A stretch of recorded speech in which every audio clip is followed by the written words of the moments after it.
ঘন জঙ্গলের গভীরে এক রহস্যময় দানবের বাস ছিল। লোকজন তাকে অন্ধকারের রাজা বলত। সে এত শক্তিশালী ছিল যে পুরো গ্রাম ধ্বংস করে ফেলেছিল। গ্রামবাসীরা ভয়ে কাঁপছিল। তখনই খবর পৌঁছালো হাল্কের কাছে। হাল্ক রেগে গেলে কি হয় তা তো সবাই জানে। সে চিৎকার করে উঠল।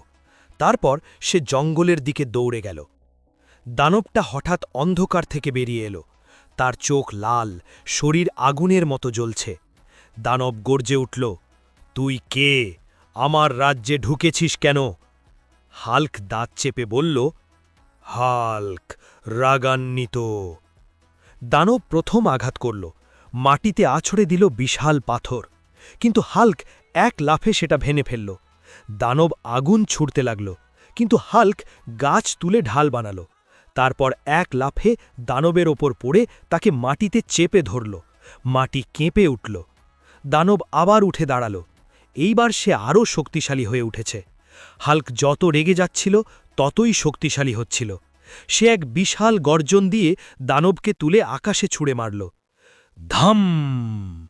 দানব মাটিতে পড়ে আর উঠতে পারল না। গ্রামবাসীরা ফিরে এলো। সবাই আনন্দে চিৎকার করল।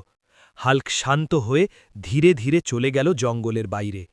কারণ হাল্ক হিরো, কিন্তু সে একা থাকতে ভালোবাসে।